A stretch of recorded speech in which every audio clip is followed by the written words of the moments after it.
हाँ जी नमस्कार, मैं व्याख्याता संतवीर सिंह। ग्रेड सेकंड की PYQ की जो श्रृंखला हमने स्टार्ट कर रखी है उसमें अपनी नेक्स्ट क्लास में आज हमारे सामने पहला प्रश्न आपके सामने है। दिल्ली सल्तनत का रणथंबोर, जालोर और मेवाड़ के साथ जो रिलेशन रहे, जो संघर्ष चला, जो स्ट्रगल चला, उसके बारे में हम जानकारी और ज्यादा बात न करते हुए आपके सामने पहला प्रश्न लिखा हुआ है, उत्तर लगा सकते हैं आप कि दिल्ली का सुल्तान इल्तुतमिश था, उसने जो अभियान किया उसमें मेवाड़ का, और सीधा टू द पॉइंट आपको पढ़ना है। रिवीजन भी करो तो आप तीनों लिख लो, एक मेवाड़ है, एक जालोर है, एक रणथंबोर है, कि यहां कौन कौन से राजाओं ने स्ट्रगल किया दिल्ली सल्तनत के सामने। तो वहां मैंने इसको बहुत अच्छे से आपको एक्सप्लेन किया हुआ है, ऑथेंटिक बुक्स से खूब सारा डेटा आपको उपलब्ध करवाया हुआ है, और जो ग्रेड 1 वाले बच्चों ने भी देखा था वो ग्रेड सेकंड के लिए भी है। और RPSC इस टॉपिक में बिल्कुल, इनमें तो मैं दावा कर देता हूं कि अपने टॉपिक में आपको, क्योंकि बहुत सारी ऑथेंटिक बुक्स का डेटा है ये। चलिए अब तकरीबन ये 30-35 मिनट की क्लास, जिसमें हम मुख्य मुख्य सारी चीजों को कर लेंगे। मेवाड़ का शासक कौन था इस समय? जैतर सिंह था, और जैतर सिंह के बारे में अपने शुरू कर लेते हैं। समय है 1227, युद्ध का नाम है भूताला। भूताला युद्ध था, और इस युद्ध में जैतर सिंह के जो सेनापति थे वो सेनापति थे मदन और बालक। मदन प्लस बालक। अच्छा, इस युद्ध की जानकारी हमें कहां से मिलती है? सोर्स हमें याद रखने बहुत जरूरी हैं। बदलते पैटर्न के अनुसार चीजें जो है ऐसी चीजें पूछ ली जाती हैं। चीरवा शिलालेख, मैं शॉर्ट में शिलालेख नहीं लिखूंगा, चीरवा, घाघसा, समर सिंह का आबू शिलालेख, और जय सिंह सूरी का हमीर मद मर्दन ग्रंथ। हमीर मद मर्दन।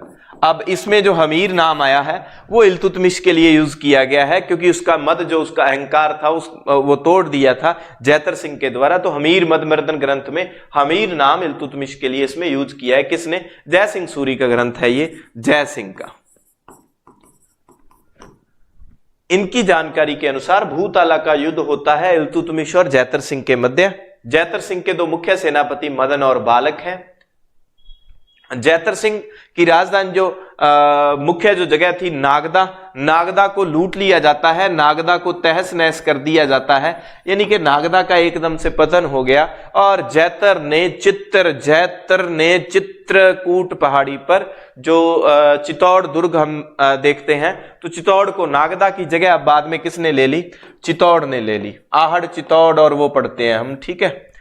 तो ये जैतर सिंह के बारे में सामान्य चीजें थी, आपने अच्छे से ध्यान रखनी है। और ये अभी मैं स्क्रीनशॉट लेके रख लूंगा, गुरलाल सर जो है सेंड कर देंगे आपको टेलीग्राम में। टेलीग्राम का लिंक डिस्क्रिप्शन में डाला हुआ है, तो आपको अगर रिवाइज करना हो फास्ट तो जितना डेटा है वो सारा आपको टेलीग्राम में मिल जाएगा, आप ज्वाइन कर सकते हैं। ये लो जी, ये इमेज जो है सेव होगी, सभी इमेज जो है आपको मिल जाएंगी। चलिए अभी हम नेक्स्ट जो है, ये जितने राजा हैं वेरी इंपॉर्टेंट है, इनके बारे में हम चर्चा कर लेते हैं। तेज सिंह के बारे में। तेज सिंह का PM था, उसका नाम था भीम सिंह। अब भीम सिंह जो है वो बलबन से युद्ध करते मारा गया था। तेज सिंह के बारे में इतनी बात, बलबन से युद्ध करते हुए क्या है? मरा। बलबन से युद्ध करते हुए मरा था। भीम कौन था? तेज सिंह का प्रधानमंत्री था। तेज सिंह कौन? जिसके समय मेवाड़ का प्रथम चित्रित ग्रंथ जो है उसका चित्रांकन हुआ था। कौन सा? श्रावण प्रतिक्रमण सूत्र चूर्णी ग्रंथ, जो छोटा सा नाम है ना, श्रावक प्रतिक्रमण सूत्र चूर्णी। आर्ट एंड कल्चर में आपके लिए इंपॉर्टेंट है ये तथ्य। रतन सिंह वाला आगे हम पढ़ ही लेंगे, 1303 वाला सीन, गोरा बादल वाला। और जो काफी जो हाईलाइट चीजें हैं वो आपने पढ़ रखी होती हैं। और इन दिनों मेरा टारगेट ये है कि जो छुपे रुस्तम राजा हैं, जिनके बारे में मुख्य तथ्य हैं, जो ऐसे हैं जहां से प्रश्न आजकल आ रहे हैं, वो मैं आपको एक्सप्लेन करूंगा।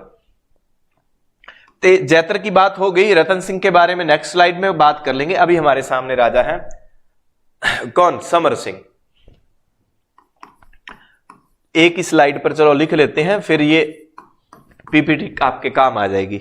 समर सिंह वो राजा है जिसने, समर सिंह ने अलाउद्दीन की सेना से टैक्स लिया।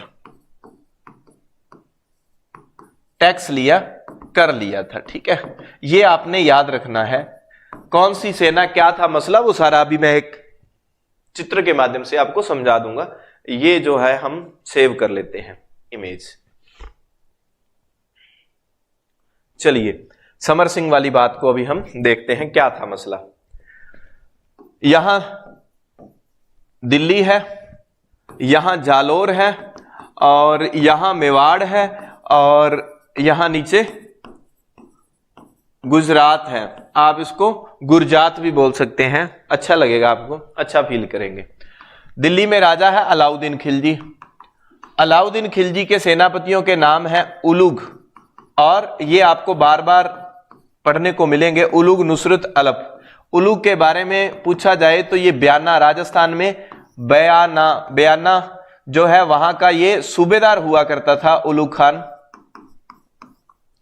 उलुग और नुसरत, ये गुजरात में आक्रमण के लिए इनकी सेना को गुजरना था। इनको कहां जाना था? इनको जाना था गुजरात। ठीक है, गुजरात जाना था। जालोर में इस समय राजा कौन था?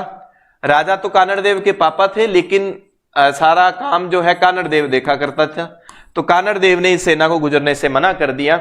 इस सेना ने अपना रास्ता बदला और ये सेना मेवाड़ के अंदर से होकर गुजरना चाहती है। तो गुजरना चाहती है। मेवाड़ में उस समय राजा था समर सिंह। समर सिंह ने कहा भाई आप लोग यहां से गुजर सकते हैं, गुजरात जाएं, मुझे कोई दिक्कत नहीं है, पर आपको कर देना पड़ेगा। तो समर सिंह ने सेना से कर लिया, सेना से कर लिया। हालांकि ये मैंने अच्छे से आपको एक्सप्लेन की हुई है, जो क्लास पढ़ाई थी उसमें बातें।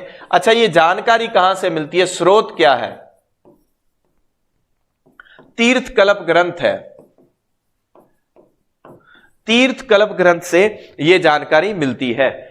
ये सारा मैंने अच्छे से एक्सप्लेन उस क्लास में किया था, अभी शॉर्ट में इस पे मुख्य बात करेंगे। ठीक है, जब ये सेना गुजरात आती है 1298-99 के आसपास की बात है, और ये सेना यहां से गुजरात फतेह करने के बाद वापस जब लौटती है तो जालोर वाले फिर यहां से इनके साथ स्ट्रगल होता है।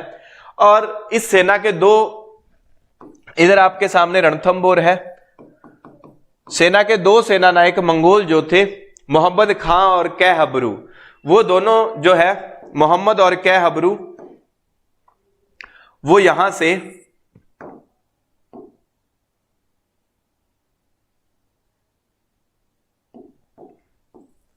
मोहम्मद खां और कै हबरू, ये क्या है, ये दोनों यहां से लूट का माल जो है वो लेकर यहां भाग जाएंगे। रणथंबोर में राजा कौन था? हमीर देव चौहान। और हमीर चौहान की हठ जो है जिद बड़ी प्रचलित थी, वो कहा भी जाता है तिरिया तेल हमीर हठ चढ़े न दूजी वार। तो हमीर के पास ये लौट जाएंगे। ये सारा माजरा, सारा जो मसला था, ये सेना जब वापस लौट जाती है और दिल्ली में जाके अपने आका अलाउद्दीन खिलजी को ये सारी बात बताई जाती है कि हमारे साथ ये हुआ। अलाउद्दीन ने कहा चलो वे लिस्ट बना लो एक एक करके। कौन थे? कि साहब जालोर में कानड़ देव है, वो थोड़ा ज्यादा ही कर रहा था। मेवाड़ का समर सिंह है, उसने हमारे से टैक्स लिया। और क्या रणथंबोर का अमीर अपने वाले जो है लूट का माल लेके वहां गए हुए हैं, और वो उसने उसको शरण दी है। अलाउद्दीन ने कहा चलो कोई नहीं, फोन लगाते हैं उसको, बात करते हैं। हमीर से बात की, अमीर ने कहा हम शरण आए की रक्षा करते हैं, हम नहीं लौटाएंगे। तो इसलिए अलाउद्दीन ने कहा कि पहला नंबर यहां से ही लगाते हैं अपने रणथंबोर में। ठीक है, आगे की स्लाइड में भी हम रणथंबोर वाला प्रश्न आएगा तो जिक्र, या स्टोरी आपको यहीं करवा दूं। अच्छा, इसका भाई स्क्रीनशॉट लेना भूल गया मैं, आप बैक करके अपनी स्लाइड में स्क्रीनशॉट ले लें। अब जब हमारे सामने ये बातें आती हैं, यहां है रणथंबोर, यहां मेवाड़ चित्तौड़ आप रख सकते हैं, और यहां सिवाना, और यहां है जालोर। यहां 1301, 1299 में स्ट्रगल शुरू हो जाएगा अलाउद्दीन का, 1301 में, यहां 1303 में, यहां 1308 में, यहां 1311 में ये आक्रमण होंगे। ये सारा का सारा जो पैटर्न है ये अलाउद्दीन खिलजी का आक्रमण है, विजय रथ है। और सेनापति कौन है? उलुग, नुसरत और अलप खान, उलूग खान, नुसरत खां, अलप खान। ठीक है, रणथंभौर से पहले एक झाइन दुर्ग पड़ता है, झाइन दुर्ग को रणथंभौर दुर्ग की कुंजी कहा जाता है। तो इन्होंने पहले झाइन को फतेह किया, फिर रणथंभौर में आएंगे। रणथंभौर की स्टोरी मैं सारी यहां लिख देता हूं। ठीक है, रणथंभौर पर जब आक्रमण करने सेना आएगी, और इस समय राजा कौन है? हमीर है। हमीर की पत्नी है रंग देवी। ठीक है, रंग देवी जौहर करेगी राजस्थान का, और ये रणथंभौर का पहला था। हमीर जो है वीरगति को प्राप्त हो जाएंगे। सबसे पहले हमीर उस समय कोटिया जन यज्ञ कर रहा था, और जब पता चला कि बनास तक अलाउद्दीन खिलजी की सेना आ गई है, हमीर के दो सेना नायक भीम सिंह और धर्म सिंह, भीम और धर्म सिंह ये जाते हैं सेना को रोकने के लिए, और काफी स्ट्रगल होता है, सेना को रोक दिया जाता है। उसमें से क्या है, धर्म सिंह जो है, धर्म सिंह वापिस आ जाता है। उस धर्म सिंह को यह लगा कि सेना जो है वो भाग गई है, हम जीत चुके हैं। भीम जो है वो पीछे रह जाता है, और धर्म सिंह रणथंभौर आ जाता है। अलप खान पीछे से, अलप खान आक्रमण करेगा, भीम से युद्ध होगा, भीम जो है उसकी मृत्यु हो जाएगी, भीम मारा जाएगा। जैसे ही धर्म सिंह रणथंभौर में जाएगा, हमीर को पता चलता है कि भीम मारा गया। उसने सारा का सारे जो गलती थी वो धर्म सिंह को कहा कि तू उसको अकेला क्यों छोड़ के आया। ठीक है, और धर्म सिंह को अंधा करवा दिया जाता है। धर्म को अंधा करवा दिया गया, और धर्म के जगह मुख्य जो सेनापति था वो किसको बनाया जाता है? धर्म सिंह की जगह मुख्य सेनापति बनाया जाएगा भोज को। और धर्म सिंह को क्या करवा दिया था? अंधा करवा दिया था। किसने? हमीर ने। बाद में भोज की जगह धर्म सिंह ने कहा भले ही मैं अंधा हूं लेकिन हम फतेह करेंगे, उनको हराएंगे, मैं बदला लेना चाहता हूं। भोज को फिर हटाकर वापस इसको धर्म सिंह को मुख्य सेनापति बना दिया गया था। तो भोज जो है वो किसके पास चला जाएगा? भोज चला जाएगा अलाउद्दीन के पास। अब जब धोखेबाजों की लिस्ट बनाने लगो तो पहला भोज की बनाओ, उसके बाद रणमल की, उसके बाद रत्तीपाल की, और उसके बाद स्पेशली जो नाम सुरजन कोठारी। तो धोखेबाज कौन कौन हो गए? भोज हो गया, रणमल हो गया, रत्तीपाल हो गया, और सुरजन कोठारी। स्पेशली इसका नाम आपने लिखना है। सोने के 2 दानों के बदले अनाज का 1 दाना भी नसीब नहीं हुआ, रणथंभौर के बारे में कहा जाता है। और सुरजन कोठारी वो था जिसने पानी में, खाद्य सामग्री में मिला दिया था धोखे से कुछ ना कुछ, और वो सुरजन कोठारी यहां रखोगे आप याद। सिवाना में भांवला पवार याद रखोगे। ठीक है, और ऐसा ही एक नाम आएगा जालौर में, वो प्रश्न है अभी नहीं बताऊंगा, जिसकी पत्नी हीरा दे थी, जिसने फिर उसके बारे में कुछ ना कुछ बता दिया था। ये आप चीजें याद रखोगे। मेवाड़ वाला तो मैं आपको क्या एक्सप्लेन करूं। अच्छा, ये सारा का सारा माजरा आपको जो अमीर खुसरो का एक ग्रंथ है खजाइनुल फुतू, उसमें जानकारी मिलती है। खजाइनुल फुतू में, खजाइनुल फुतू। अच्छा, थोड़ी सी लेंथी होगी व्याख्या, आगे वाली स्लाइड पे चले जाते हैं। अमीर खुसरो का एक ग्रंथ है मिफ्ताउल फुतू। मिफ्ताउल फुतू में जो जलालुद्दीन खिलजी ने रणथंभौर पर आक्रमण किया उसकी जानकारी मिलती है। मेवाड़ में रतन सिंह है, गोरा बादल सेनापति है, पद्मनी है, वो सारी स्टोरी आपको बताई हुई है। 1303 में चित्तौड़ को फतेह कर लिया जाएगा।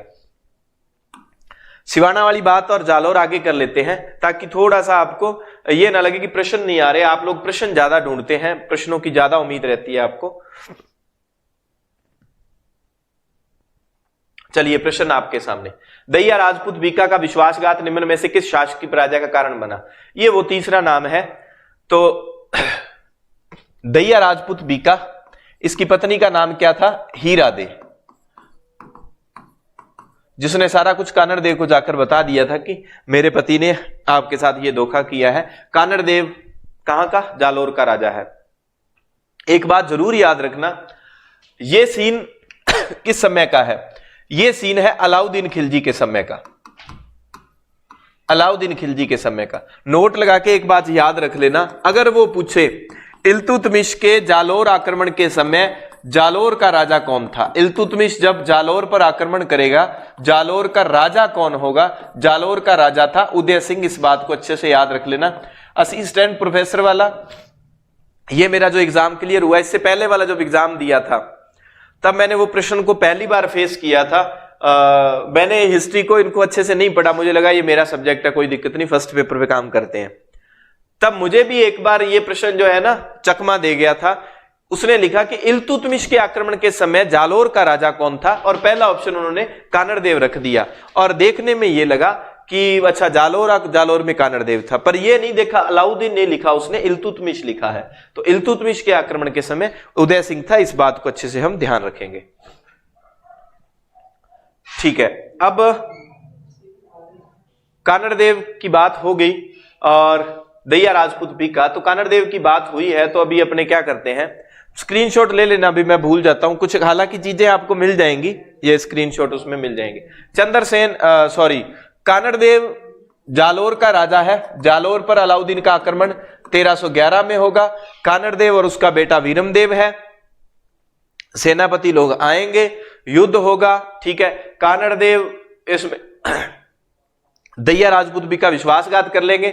उसकी पत्नी का नाम हीरा दे, अभी पेपर में पूछा गया था और पहले वाली क्लास में आपको मटेरियल में ये दे दिया था। नोट्स भी सारे के सारे अपने टेलीग्राम पर पड़े हैं, वहां आप देख सकते हैं।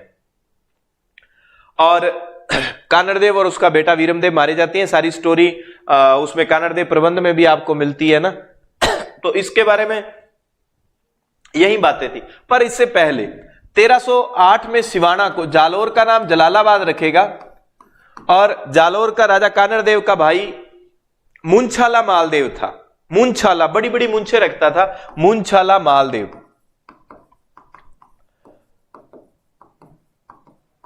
आपको पता है चित्तौड़ को जीतने के बाद अलाउद्दीन खिलजी ने उसका नाम खिजराबाद रखा था, अपने बेटे खिजर खां को सौंप दिया था। खिजर खां ने गंभीरी नदी पर पुल बनाया था, वहां एक मकबरा बनाया था। वहां मेवाड़ के चित्तौड़ के मकबरे के उस शिलालेख में अलाउद्दीन खिलजी की बड़ी प्रशंसा की गई है, उसको भगवान कहा गया, उसको ईश्वर के समान कहा गया है, वो सारी की बातें। और ये मुंछाला मालदेव जो था, ये कानड़देव का जो भाई था, 1311 में इसे चित्तौड़ का प्रशासक बनाया जाएगा। चित्तौड़ का प्रशासक 1311 में चित्तौड़ का प्रशासक बनाया था इसे। ठीक है, तो खिजर खां के बाद ये इसके भाई की बात थी। सिवाना की बात करें 1308 में, सिवाना में शीतलदेव था। शीतलदेव और उसकी पत्नी मैना दे।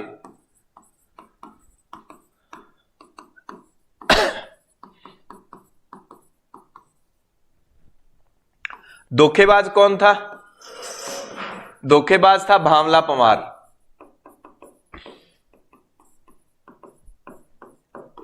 ये सारा का सारा सिवाना को लूटने आए। फिर शम्स खान जो है उसकी पत्नी और उनको बंदी बना लिया जाएगा। ये भी प्रश्न इन दिनों हाईलाइट हुआ था, वो प्रश्न किसी ना किसी पेपर में आया था। ठीक है, कुछ एक प्रश्न जो बचेंगे ना थोड़ी सी, अब मेरा लक ऐसा है कि जैसे ही मैं वीडियो बनाने लगता हूं रुकावटें इतनी आती है। आज पूरे दिन भर में एक वीडियो बनानी थी और इसने एकदम से तबीयत खराब हो जाती है। जैसे ही मैं यूट्यूब पे आता हूं पता नहीं अब क्या है क्या नहीं, वो राम जाने, लेकिन बैरियर बहुत ज्यादा आते हैं, सामान्य स्थिति नहीं है। मैंने सारा कुछ हमने देखो आपको ये निःशुल्क क्लासें देने के लिए कैमरे का 2 जगह सेटअप लगा लिए, प्रयासरत रहता हूं। पर आज सिमरन सर भी जैसे कह रहे थे कि इतना ज्यादा दिक्कतें अगर मेरे को क्लास बनाने में आती तो मैं क्लास कभी नहीं बनाता। धैर्य की इतनी भी परीक्षा नहीं, तो मैं 2021 के बाद लगा हुआ हूं। इतनी रुकावटें, इतने बैरियर्स आते हैं जब भी यूट्यूब पे आना होता है। नहीं तो कंटेंट इतना पड़ा है कि लगातार अगर वीडियो बनानी हो तो आपको सच में काफी कुछ दे सकूं मैं, पर बैरियर्स। आज अचानक से तबीयत डाउन होगी, मेडिसिन लेके अब 3-4 टेबलेट्स लेके जो है ये क्लास आपको दे रहा हूं। ये प्रयास है कि ज्यादा से ज्यादा दे दो, पता नहीं लगता कब जो है अचानक से तबीयत खराब हो जाती है। अच्छा, होता कब है? जब आपको क्लासें देनी हो। अब राम जाने क्या मसला है ये। ठीक है, ये शम्स खान वगैरह का और इनका नाम याद रखना है आपको। चलिए नेक्स्ट, अमीर खुसरो की किस कृति से जलालुद्दीन खिलजी के रणथंबोर अभियान का उल्लेख प्राप्त होता है? और आप थोड़ा सा ना आपके पास समय नहीं है फिर भी शेयर कर दिया करो। और मैंने हाइप वाली बात कही थी, जो भी 8:30 के बाद क्लास को देखता है तो उसके बाद सेव होने के बाद कमेंट बॉक्स के इधर आप जाओगे, हाइप वाला पॉइंट है, आप दबा सकते हैं। बाकी समय कम है, कोई दिक्कत नहीं, आप बाद में शेयर कर सकते हैं, लेकिन ठीक लगेगा कि जैसे कि हाँ मैं इतनी मेहनत कर रहा हूं तो बच्चे देख पाए। हाँ, जलालुद्दीन खिलजी। अब ना इनको जरूर देखा करना आप कि जलालुद्दीन खिलजी की बात हो रही है, अलाउद्दीन खिलजी की बात हो रही है, इल्तुतमिश की। पेपर से पहले आपको अच्छे से मैं वो एक वीडियो दूंगा 10-1 मिनट की, पेपर कैसे करना है। और आपके साथ प्रॉमिस है करंट का एक शानदार मटेरियल एक क्लास में, 2-3 मंथ का, एक क्लास में नहीं तो 2 क्लास में कर लेंगे, जरूर आपको दिया जाएगा।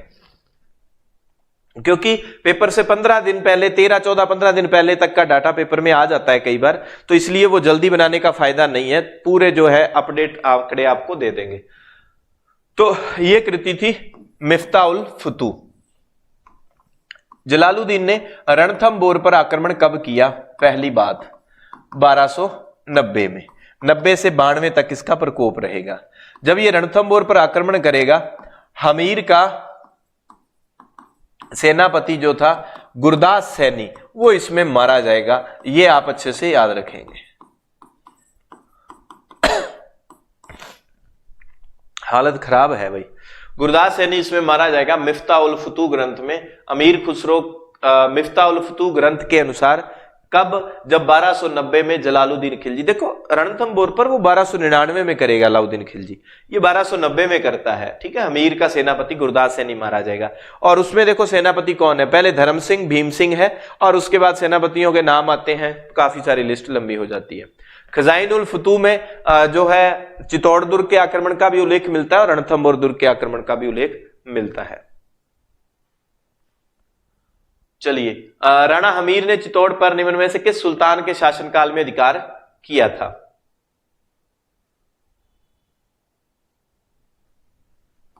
(1290) ये ना स्क्रीनशॉट लेना भूल गया मैं। सेनापति किसका? हमीर का। कौन? गुरदास सैनी मारा गया।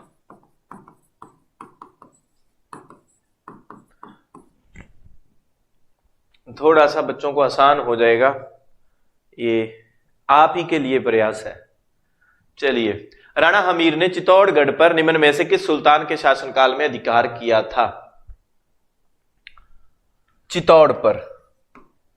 अच्छा, 1336 में युद्ध था, एक संगोली का युद्ध था क्या? चलो उसका नाम 1336 सिंगोली या संगोली का युद्ध था।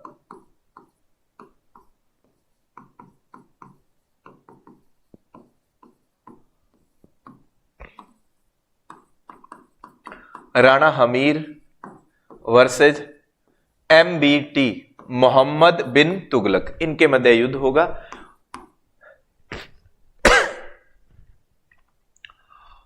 ठीक है,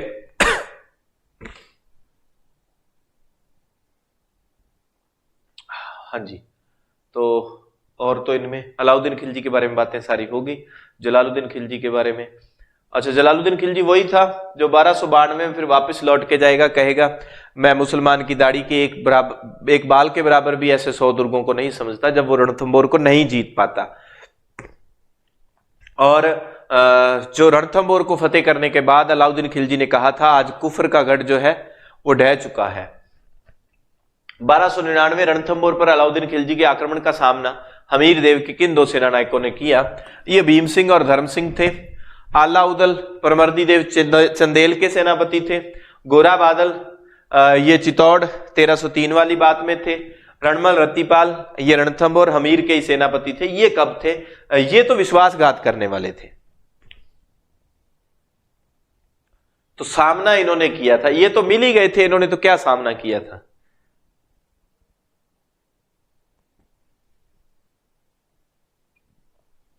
तो इनका रब ने थोड़ा सा, ये तो थे धोखेबाज, तो धोखेबाजों की श्रेणी में 2 ये हो गए। एक ये नाम मत भूलना, ये और सुरजन कोठारी। हालांकि एक नाम मैंने और बताया था आपको एक बार, इठा सिमा।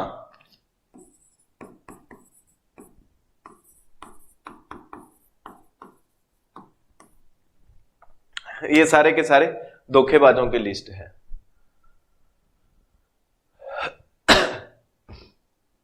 रणथंबोर के किस चौहान शासक को इल्तुतमिश ने जहर दिया?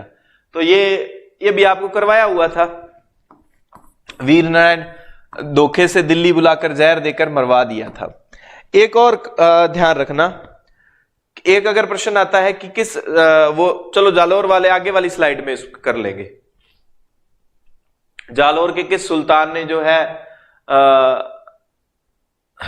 दिल्ली सल्तनत के किसी भी राजा ने उसके सामने आक्रमण करने को, वो चाचिंग देव था, उस व्यक्ति का नाम बताइए जिसने घायल महाराणा सांगा को खानवा के युद्ध में। हालांकि ये मुगलों से जो अपने राजस्थान वालों के जो संघर्ष रहेंगे वो कल वाली वीडियो में करवाऊंगा, बिना यहां तो आपको सीधे सीधे उत्तर बता देता हूं। चलो, इसका उत्तर पृथ्वीराज था। और ये करमचंद, हसन खां मेवाती और सबसे आप परिचित हैं वैसे तो। चलो,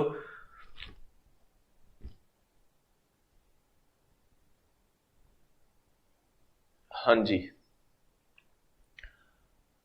हाँ, ये आधा अधूरा प्रश्न लिखा गया। ये प्रश्न ये था कि जालोर पर अलाउद्दीन खिलजी के आक्रमण के बारे में जो जानकारी है किससे मिलती है? पद्मनाभ, वो कन्नड़ देव ग्रंथ से मिलती है। ठीक है। अलाउद्दीन खिलजी ने किस दुर्ग को विजिट कर उसका नाम खैराबाद रखा था? तो ये इनको अच्छे से आप नामों को अच्छे से देख लें। चित्तौड़ का नाम खिजराबाद, खिजर खान को सौंपा। सिवाना का नाम खैराबाद और जालोर का नाम जलालाबाद। जालोर का नाम, और जालोर में काफी काम भी करवाए थे, एक तोप खाना और वगैरह वगैरह जो चीजें थी।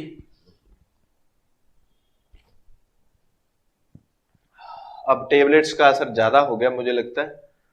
चलिए नेक्स्ट, महाराणा कुंभा ने निम्नलिखित में से कौन सा ग्राम एकलिंग के मंदिर की पूजा व्यवस्था हेतु प्रदान किए थे?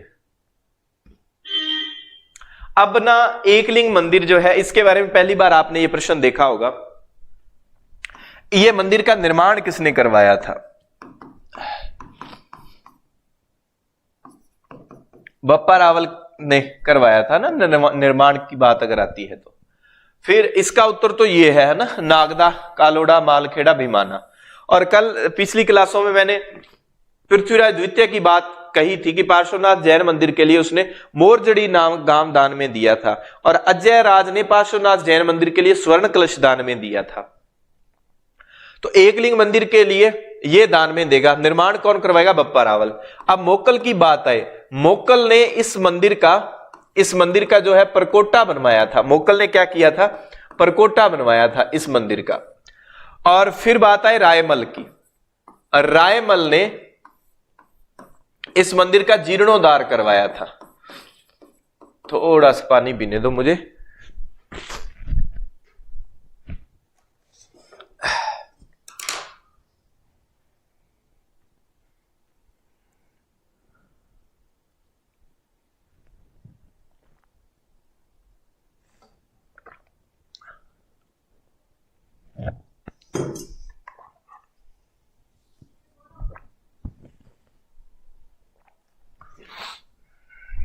ठीक है, तो इसको आप अच्छे से देखेंगे।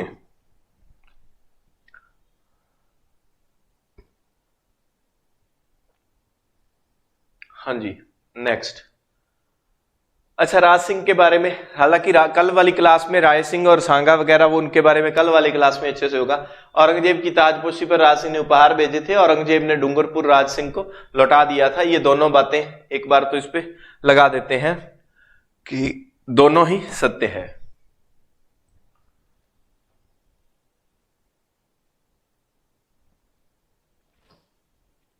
हाँ जी, सांगा ने बयाना का दुर्ग बाबर का फेमस सेनापति मेहंदी ख्वाजा था। काफी इनका जो नाम मेहंदी ख्वाजा का, तो इसको एक बार सांगा, बाबर और इनके बारे में जो है कल वाली क्लास में अच्छे से पढ़ा जाएगा जितने प्रश्न हैं। ये स्लाइड बनी हुई थी तो स्लाइड में प्रश्न पढ़े थे, चलो उत्तर लगा देते हैं। राणा हमीर ने चित्तौड़ पर निम्न में से किस सुल्तान के शासनकाल में अधिकार किया था? ये दोबारा से आ गया, मोहम्मद बिन तुगलक 1336 संगोली का युद्ध। निम्न में से सिवाना में रावचंद्र सेन के विरुद्ध मुगल अभियान में सम्मिलित नहीं था। अब असल में क्या था, आप ये सन थोड़े से याद रखोगे, 1564, 1573, 1575 और एक आंकड़ा याद रखोगे कि 1572 से लेकर 74 तक जोधपुर का प्रशासक किसको बनाया था इसने? अकबर ने जोधपुर का प्रशासक राय सिंह को बनाया था। ठीक है, बीकानेर का राय सिंह इसमें, क्योंकि चंद्रसेन के बारे में कम ही तथ्य हैं, वैसे मैंने मोस्टली आपको अच्छे से उस समय क्लास में याद करवा दिए थे। 1564 में मुगलों की तरफ से मुगल अभियान में, ठीक है, मुगल अभियान में कौन आया था, ये सन वाइज हमें याद रख लेने। हुसैन कुली खान, वो असफल होकर चला जाएगा।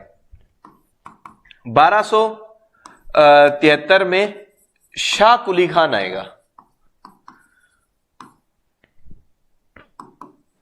के नेतृत्व में अभियान। अब ये जो शाह कुली खान के नेतृत्व में अभियान आया था ना 1273 वाला, इस अभियान में ये सारे लोग सम्मिलित थे।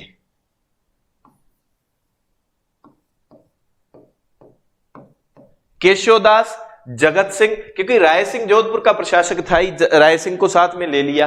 केशवदास, जगतराम मेड़तिया, ये सारे, केशवदास, मेड़तिया, जगतराम, ये सारे के सारे, राय सिंह, जगतराम, केशवदास प्लस शाह कुली खान, ये सारे के सारे 1573 के अभियान का हिस्सा।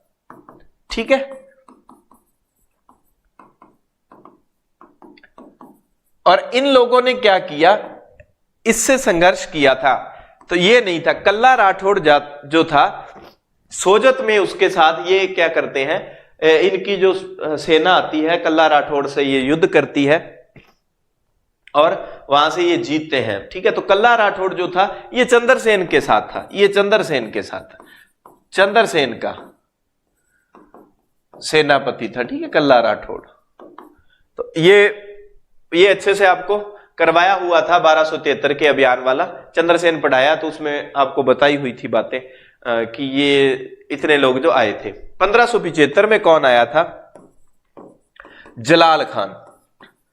जलाल खान आया और सामने इधर कौन है, वही चंद्रसेन, और चंद्रसेन के साथ प्लस में कौन है, देवीदास है, देवीदास है। ठीक है, तो ये हार जाएगा, ये मारा जाएगा। तो इनमें किसी भी तरह का वो आगे पीछे करके चीजें पूछ सकता है, आपने अच्छे से इसको ध्यान रख लेना है भाई। ठीक है,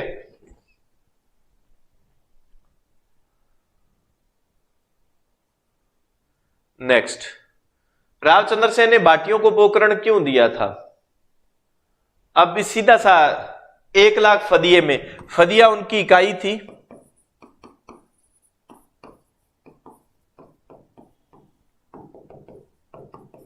बेच दिया, तो धन की जरूरत थी। ठीक है, तो भाटियों से धन प्राप्त करने हेतु जो है वो परेशान वैसे कर ही रहे थे, तो उसकी जरूरत थी और 1 लाख फदिये में इसको बेच दिया था। अरे भाई ये ठीक है, तो कुल मिला के ये शायद प्रश्न जो है, ठीक है, कंप्लीट हो गई अपनी आज की क्लास कैसे भी करके। काफी खड़ा ही नहीं जा रहा मेरे से, तो वैसे प्रयास रहेगा कंटिन्यू क्लास रहे।